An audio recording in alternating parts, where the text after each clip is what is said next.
Two chaps, many cultures. Actually, three chaps, many cultures today. And we talk about culture. It doesn't always have to be. Well, in a full sense, how do we get people from different industry styles to actually talk together and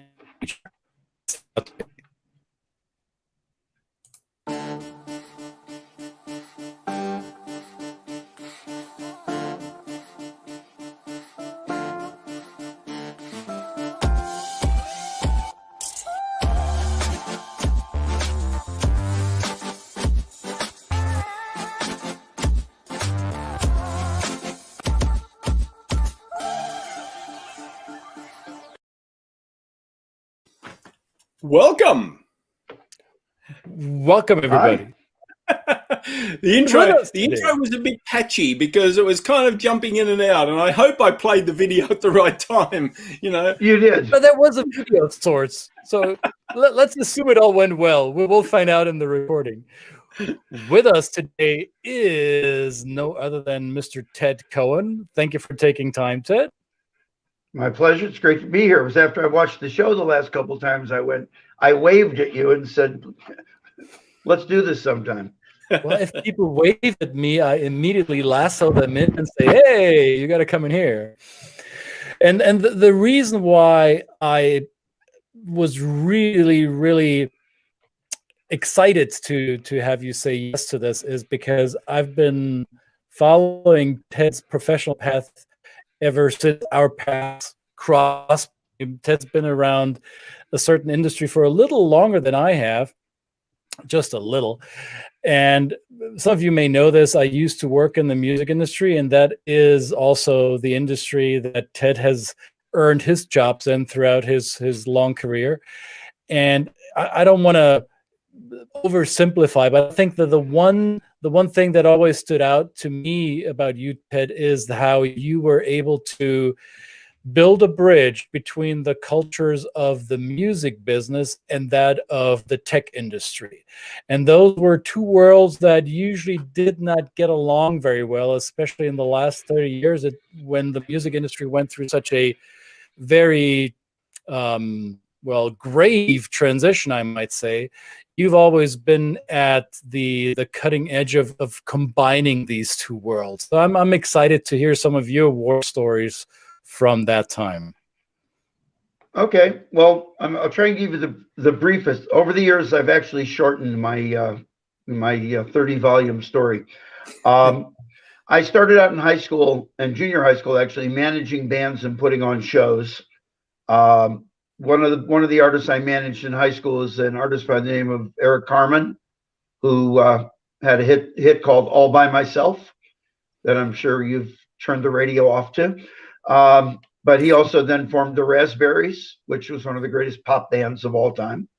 I went off to college in pre-med because I joked that my mother wanted a nice Jewish doctor in the family.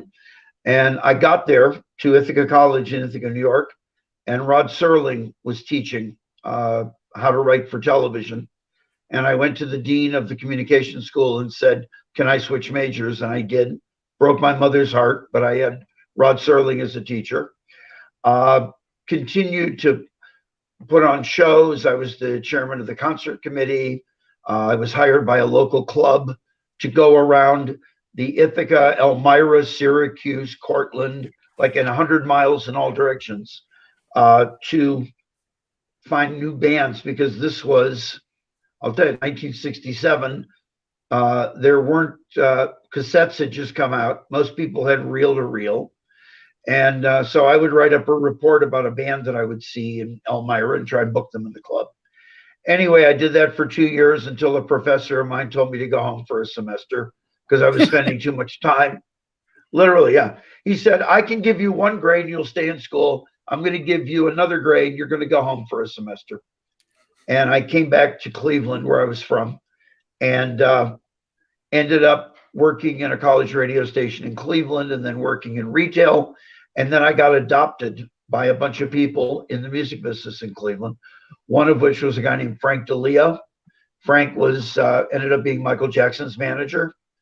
And another was a guy named Billy Bass, who was a local DJ, and a guy named Steve Popovich and Marty Mooney. They were the Columbia Records people and some radio folks. And they basically mentored me and pushed my career forward. And I ended up doing local promotion in Cincinnati for first Columbia Records, then for Warner. But I had a terrible habit of running away with the band.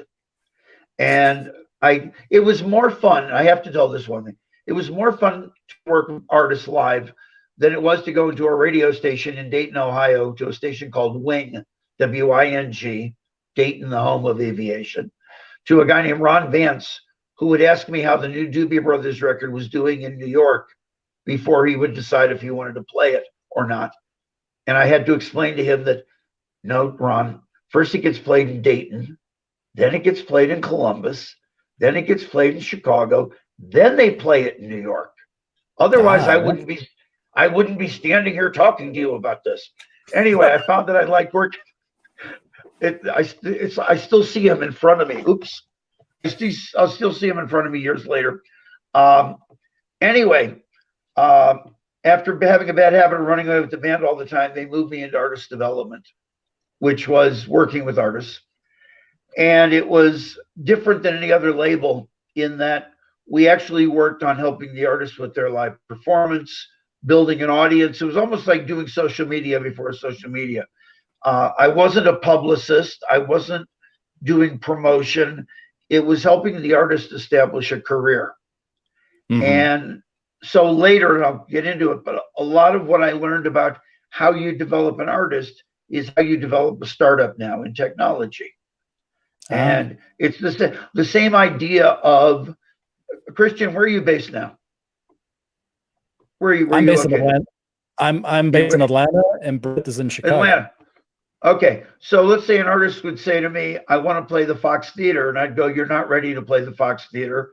You're going to play at the Agora or Alex Cooley's or whatever it was called at the time. I would say to a client now, you're not ready to speak at South by. We'll go around, we'll meet some people. Nobody wants to see your PowerPoint about your new app. They want to see your new app. Mm-hmm. And the same way, nobody wants to hear you do your one song or whatever at the Fox Theater. So there's a lot of parallels between building a career and building a startup. And the same way that you put a band together is the same way that you put the team for a startup together. It's people that you not only like their skill set, but you don't mind having a meal with them. So in a lot of cases, bands break up because you got a great guitarist and a great lead singer, and they hate each other. And you can have a startup where you have a great CEO and a great CTO, and they can't stand to be in the same room. Mm-hmm. So as an aside, if there's any benefit coming out of COVID right now, is that a lot of people don't have to see a lot of people that they don't want to be in the same room with. That's an excellent side effect. I never thought about it that way. And I do want to package this a little bit for those of you watching and are 40 years or younger. You may not remember this, or nobody ever told you this, but there was a time when the music scene, when the music industry, when music artists were at the cutting edge, were in the driver's seat of cultural and social change, especially in North America and Western Europe. Now, those times have changed a little bit, but I think when Ted talks about his growing up in the music business, those times were different back then. And I think I met you in Cannes, in southern France, at the Mediterranean coast of France, for an annual conference called 𝙗𝙗, which is a music industry gathering that happens every January in Cannes. And you were part of the group that pushed for basically a sidebar to the 𝙗𝙗 conference, which was called 𝙗𝙗net, because this was the beginning of the internet age and digital distribution, and you were one of the people who saw the light, so to say. You were one of the few people within the established music business that didn't see digital, that didn't see Napster and all these other things as the ultimate death threat. You saw it as a new wave that needs to be served. And so what was your experience in helping the old timers overcoming their fear of the unknown and trying something new? So again, I've been working on a book for the past year, and the working title of the book is Tech, Drugs, and Rock and Roll. And the premise is that you have iconic creators, whether they're musical creators or whether they're technology creators. So I always say, you know, Johnny Rotten was a pain to deal with, and Steve Jobs was a pain to deal with. Steve Wozniak was a joy to deal with, and Robert Palmer was a joy, but they were all creatives, and there's parallels there. The inarticulate point I was going toward is that career development and startup development, you do things outside the borders. You don't do things the way everybody tells you to do it. So when we were doing artist development, the guy that I worked for, who passed away unfortunately a few years ago, a guy named Bob Reguer, who really changed the music business. I asked him what my budget was. He said, "You don't have a budget. Spend what you need to spend." I said, "What's the approval process?" He says, "Do what you need to do." So it taught me, rightly or wrongly, to be a forgiveness executive, not a permission executive. So the best example I give was in 1983, NBC Radio said, "We would like to do Roxy Music, Brian Ferry, live from Radio City Music Hall. It's going to cost $150,000. Would Warner kick in $75,000?" I said, "Yes." He said, "Okay, when will you know if it's approved?" I said, "I just approved it." He says, "We have to call somebody." "You have to call somebody." I said, "No, I work for the greatest guy in the world." What I didn't realize was when I didn't work at Warner anymore, I shouldn't keep approving things that I had no right to approve, but I did. So the tools that we used, the other parallel is this, the tools that we used at the time, we would do a live broadcast on WBCN in Boston with Little Feat or Robert Palmer or the Pretenders or Talking Heads. Mm-hmm. Then years later, we started doing webcasts locally. I'm not locally, but promoting them locally. So years later, I did Little Feat from the El Rey Theater in Los Angeles as a webcast, as a web broadcast. Now we're doing, you know, BTS playing to 5 million people around the world and making $20 million for one broadcast. It's using different megaphones. It's the same idea of how do I reach my fans? How do I maximize my impact if you have the goods? But when I was making the transition, I'm still trying to answer the question you asked because I still haven't. I saw that the tool sets, I was working for Amazon and as Christian could tell you, I do talk a lot, and you're experiencing it now.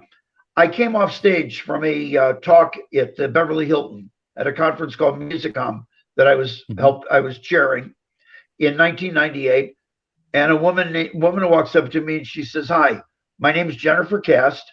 I'm the general manager at Amazon.com. Pause.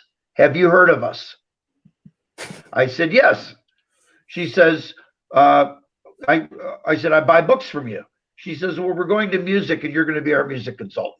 And I said, "Why?" And she said, "Everything you just said on stage is what I've been telling Jeff Bezos for the last 6 months when we talk about going into music." So I consulted for Amazon for the next 8 months till they launched. And then I went over to a company called Warehouse Music. Mm-hmm. And the week I got there, somebody sent me a note saying, "Have you seen this thing called Napster?" And I logged onto it and I went, "This is amazing." So there was a little box in the bottom right corner of the website that said, "If you're interested in advertising, click here." And I wrote, "Hi, my name is Ted Cohen. Here's my email address. Please reach out to me. I'm interested in talking about advertising on behalf of Warehouse, but I want to know more about what you do." And about 2 months later, phone rings and it's John Fanning, the evil Uncle John. And for those of you who don't know, that's the guy who developed Napster. Young kid in his college dorm room. No, this was the uncle who stole it from him. This is John Fanning.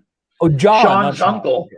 Oh, John, right. who was a venture capitalist, and he said, "We want you to come to work for us." So we talked about it for a little bit, and I said, "I'll get back to you." Fast forward, in October of '99, I flew up to San Mateo, up to San Francisco, and I flew up there thinking I was going up to consult. When I got there, Sean Fanning and a woman named Eileen Richardson, who was the acting CEO, and Bill Bales, who was the acting COO, said, "When can you start?" I said, "Today." And they said, "Don't you have to clear your decks a little bit?" And I went, "No, I've got time." And I said, "What are we talking about?" They said, "Well, you're going to be the new CEO of Napster." And I went, "Can we date for a while?" So I consulted. I literally, John had told them that I was going to take Eileen's place as the CEO. So I started consulting for Napster. And then in November of '99, I don't know if you came, Christian, I had put together a conference called Web Noise. Mm-hmm. And I remember. We had 2,000 people. It was Woodstock for digital music. If there was a coming out party for digital music, it was Web Noise, followed by Plug-In, which became the commercialization of the digital music conference. But the folks from Meetum that you mentioned from France came to Web Noise and said, "Could you create this, this boutique?" And I said, "Sure." And we came up with MeetUpNet. I chaired that for the next 12 years. And it was this intro into what was happening with digital, and it did really well, but it also bridged the drop in regular Meetum. I don't know if you remember at the time, Meetum started to decline rapidly as the music business got hurt. And so we had a fairly full room for MeetUpNet, but it wasn't packed. And I said to the people running Meetum, "I don't want you to tell people it's free, but we want the room to be full. Why don't you say, 'Hey, look, I'm going to do you a favor. I'm going to let you in.'" And they were, "No, everyone has to pay." So that was another whole story. But we bridged that gap. And then, Michael Nash.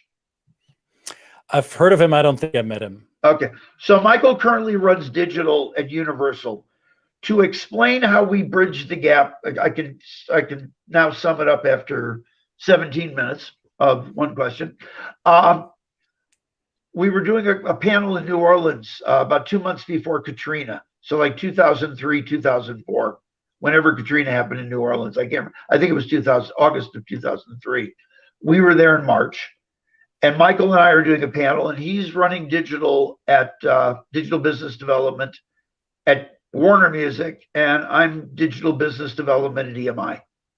And someone raises their hand in the audience and they said, "I don't understand what you do and what you and Michael do."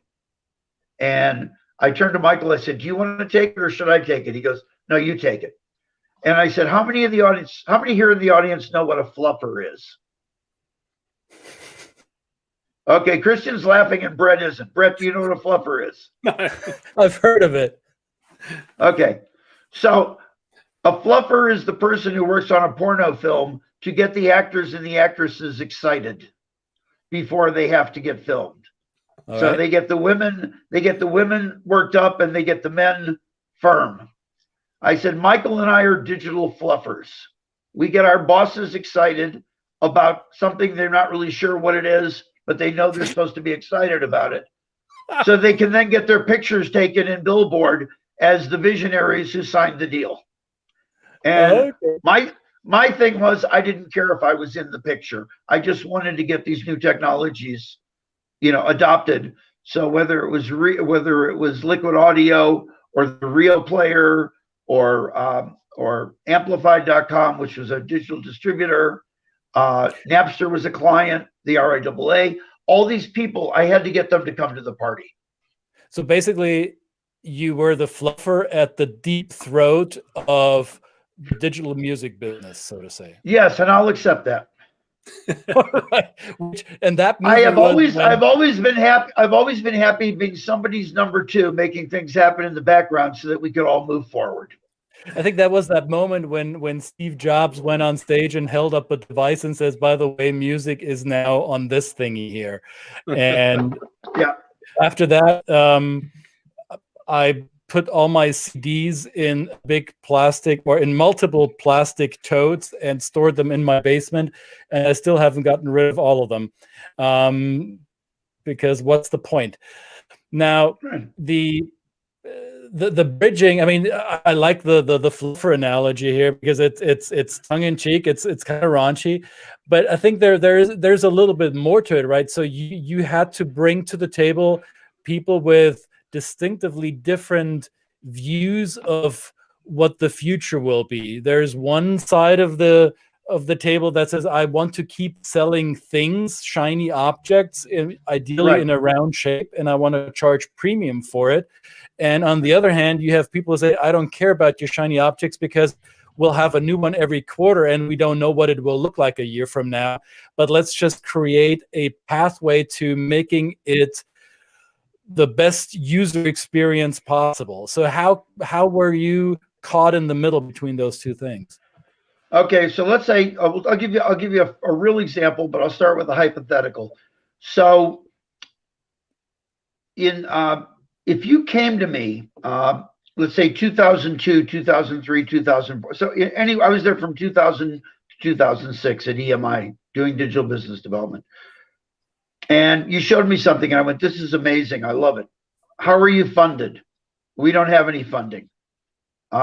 Okay, who are you talking to? Let me introduce you to some people. There was one company, I got them a $20 million funding from an Asian communications group.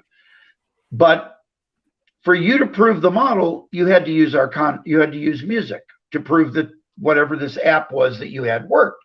Right. They needed your stuff to make their stuff work. Right. So if you're going to, so I would give you a letter, and I had EMI, Senior Vice President, EMI Stationery, and I would write you the most legal looking letter ever telling you that it was okay to use EMI's content to do your test. So it was sort of a sandbox agreement that you could play in our sandbox. That letter meant nothing. I had no legal right to give you a letter telling you you could use our content. That should have come from somebody in business affairs, in legal, from the chairman of the whatever. I wrote letters. No one ever got caught. A bunch of companies that I won't say who were able to test their hypothesis that their app worked because I gave them a fake letter. In a lot of other cases, one of my bosses would always say, I'd say, good example is Rhapsody. They said, well, how do you know subscription will work? I said, I'm not a finance guy, but instead of having a hit album and then an album doesn't do as well and this and that going up and down, we're going to get a regular pro rata share of consumer subscription month after month, and it's going to balance out the revenue stream. It's going to get rid of the peaks and the valleys. And they said, well, whole law firms were built upon for hundreds of years. You hire them on a retainer, and there is a certain monthly or annual fee for that, and however much is needed will be pulled. Right? It's how most of us have revamped their business models from a one transaction deal to a subscription model, right? Right. So I was selling the subscription worked. They said, well, how do you know? You're not from McKinsey, you're not from Accenture, you're not from Boston Consulting. What do they think? So I said, well, I'll go find out. And I would come back a week and a half later with research from McKinsey and research from Boston Consulting showing how subscription was going to work. Because it took me a week to write the phony reports and put the Boston Consulting and the McKinsey logos on them. Because there was no research. They weren't even looking at it yet. So I had to create, collateral materials to support my hypothesis that subscription was going to work, but I knew it was going to work. The other example, this is a true story. I got a call from Nokia, and they wanted to buy 100,000 songs to give away with Nokia music cell phones that they were doing to compete with the iPod. And they asked for a discount. And I said, I'll give you, I joke using my Harvard, Stanford, Cambridge, Oxford background. I gave them a 20% discount. I went 20% off. So instead of 75 cents a download, it was 60 cents a download. And they said, what catalog? I said, anything you find on iTunes. And I knew I would never get the deal done through the normal approval process for digital deals. So I ran it through an area called Special Markets that I think you're familiar with, Christian. The ones that do the Pottery Barn CD or the Shell Hits of Summer. When you buy 20 gallons of gas, you used to get a CD or a cassette. I ran it through a guy named 𝙈𝙖𝙣𝙾. I said, here's the money. So it was 100,000 downloads, 60 cents each, $60,000. And then I hired a guy who I think you know, 𝙈𝙬𝙤 𝘾𝙪𝙡𝙪 from Neurotic in Atlanta, who then went to work for Peloton last year. He sold Neurotic to Peloton. But I hired him to do the fulfillment of you. There was a card that came with each phone with 10 scratch-off numbers. You would take a coin like you were checking a lottery card, and you would go onto his website that looked like Nokia, and you'd redeem it to get the 10 songs. Sounds like the Stone Ages of digital music. All right. Yeah. So anyway, about 8 or 9 months later, a guy named Ivan Gavin, who was the vice chairman of EMI North America, calls me up. And he was South African Afrikaner, Dutch Afrikaner. And he's screaming at me. I won't use the bad words. You son of a brother, you motherfucker. I caught you. And he's screaming. You thought you pulled one over me by hiding it in Eli's department, but I found it. You cheated our company. You're a cheat. You're a thief. I said, and I didn't say anything. He goes, are you listening? I said, yeah, but two things. I don't work for you. I work for London. And I'm not sure exactly what I did that was so wrong. He says, you discounted our music. You sold 100,000 downloads for $60,000. I said, no, I didn't. I sold the right to download 100,000 tracks for $60,000. They had 6 months to do it. Would you like to know how many tracks were actually downloaded through a Nokia mobile music promotion? He says, how many? I said, 1,000. He says, what does that mean? He says, what does that mean? I said, it means we got $60 a song. Right. He goes, how does that work? I said, it's called breakage. So he goes, is this a business? I said, absolutely. He set up a whole digital premium business. Buy a pair of Levi's and get 3 free downloads. Go to Kohl's and buy a gift card and get 5 free downloads. The redemption rate is anywhere from 2% to 5%. In this case, the Nokia redemption rate was 1%. But at the point, I'll get to the end of this, had I written that up as a proposed business, he would have asked for charts and graphs, and we would have to hire Boston Consulting for $1 million to, do focus groups to test the model. So I just went ahead and did it. I have to say to you honestly and not braggadociously, I never screwed up. I never got caught. I didn't do this on everything. I did it on the ones I believed in. So correct me if I misheard this, and Brett, feel free to weigh in on this. It sounds like you've always been very comfortable with taking a calculated business risk in order to further, not necessarily an agenda, but to further the business or to move into the new age, so to say. Yes.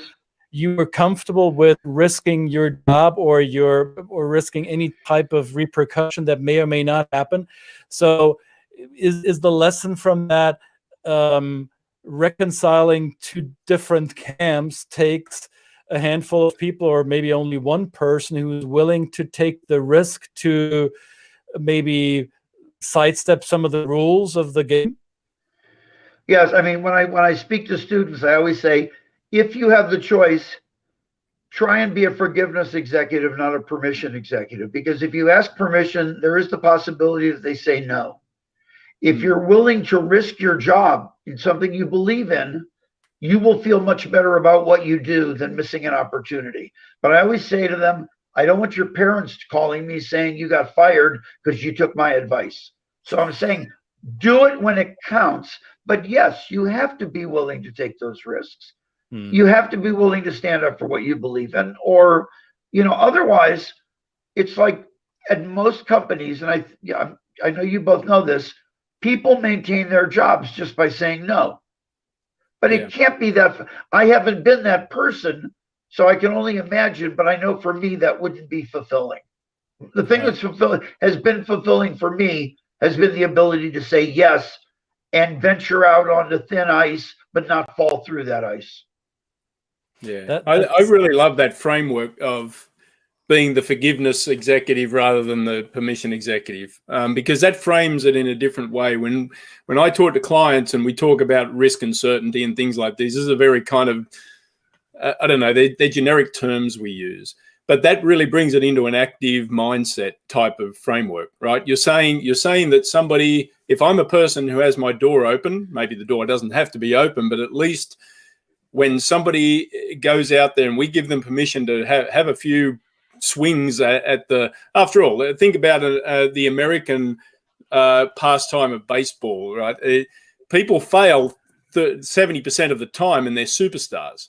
So this is basically the idea of the mindset. So outside of the culture of the US, it's great when we're able to kind of put a description like that into it and say, if you're coming here and you come from more of a permission hierarchical structure, think about it in terms of forgiveness and permission, and basically saying that, you know, try and get the barriers out of the way of your subordinates so that they can actually take an active role in developing new things and going forward. And also, I just want to mention, I really love your stories about the early days of wanting to always take off for the band. You know, I think that's great. I mean, I'm a performer. I spent a lot of time on stage as a lead singer, you know, and so I really, you know, I always wanted to play. It was always about playing for me. We had I'm sorry. I got offered a job once because I went to see Led Zeppelin in Atlanta at Fulton County Stadium before they tore it down. And, you know, one of the old Cereal Bowl stadiums, which is a horrible place, but, you know, it had its time. Kristen can tell you, they all looked like cereal bowls. They were all over the country. They're all gone now. But I went there, and the regional Atlantic Records promotion man, we meet him on the concourse to get our tickets. And he said, "I've got bad news. There's no tickets in the box office." And I said, "What do you mean?" He says, the tour manager didn't leave them. So I said, "Let me see what I can do." And about 10 minutes later, 15 minutes later, I find the tour manager and I said, "Hi, my name's Ted Cohen. I'm with Warner Brothers, but I'm here with the Atlantic guy, but the tickets aren't in the box office. And they said you might have them." And he goes, "Yeah, they're right here. But how did you get on stage?" And so I had talked my way through 70,000 people up onto the stage in the middle of the baseball field. And the president of Atlantic Records was on stage, and he turned to me and he said, "Call me Monday." And so I didn't know what he wanted. I called him Monday. "Yes, Mr. Guy named Jerry Greenberg." I called him on Monday. I said, "Hi, Mr. Greenberg. You told me to call. What's up?" He goes, "When can you start?" I said, "What are you talking about?" He said, "You walked through 70,000 people without any credentials. I need to hire you." And that became the lever with Warner and going into artist development, because I had to tell Warner that I was offered a job by Atlantic, and they said, "Doing what?"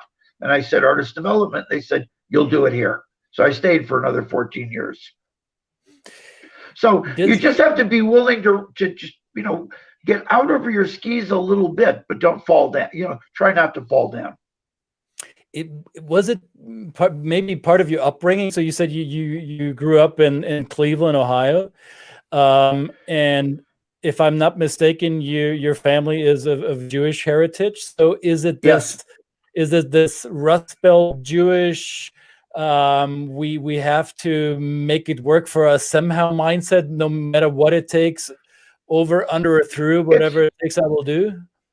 It's a little more complex than that. My father was in the dry cleaning business. He got up every morning at 5 a.m. and left by 5:30 and was in the dry cleaning plant. Even though he had people working for him, he would go there to make sure that, oops, there's a term about having steam up, turning on the boilers. And I said, And there were, even back then, there were timers that would actually turn them on. But he would go, and so he would work 6 days a week and then take Sunday off.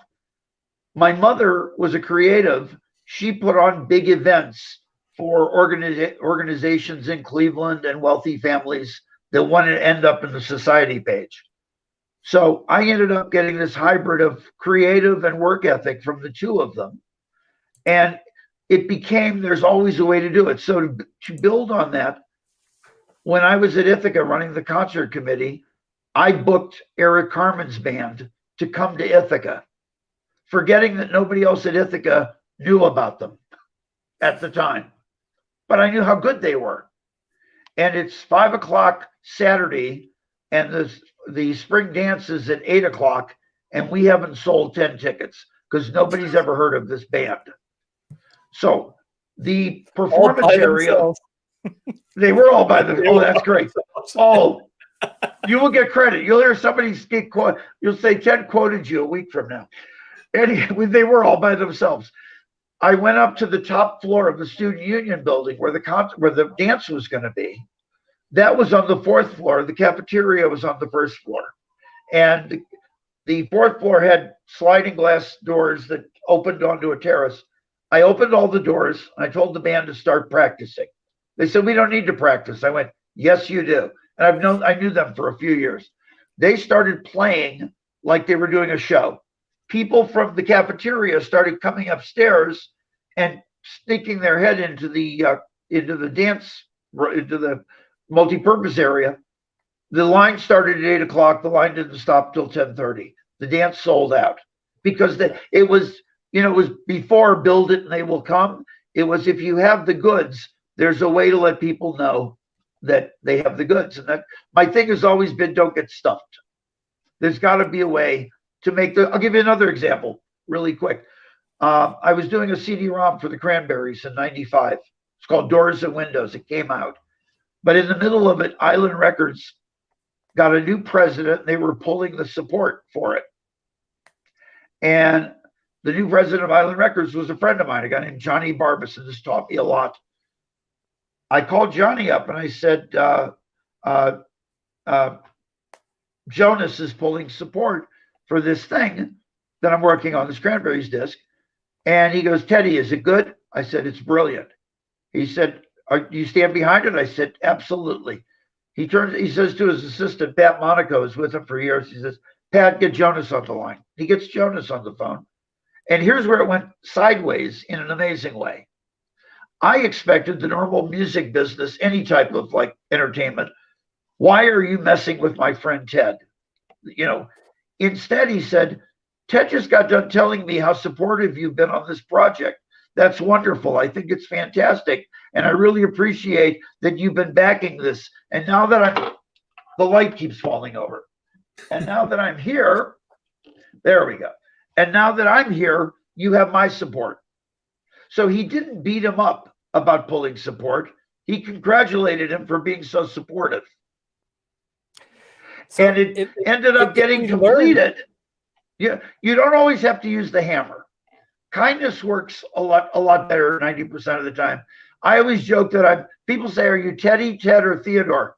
I said, I'm usually either Teddy, and I'm only Theodore when everything else has gone to shit. Then then Theodore comes out. I think the what I take away as the big learning here today is that sometimes, or maybe more often than sometimes, it helps the cause if we bypass some of the established frameworks of how to do business, and it takes somebody with a vision to see it through. And I thank you for sharing these stories, Brett. I know you're a music guy yourself, not on the industry side, but you were raised in the creative part of it. Something that I always looked up to, literally looking up to now.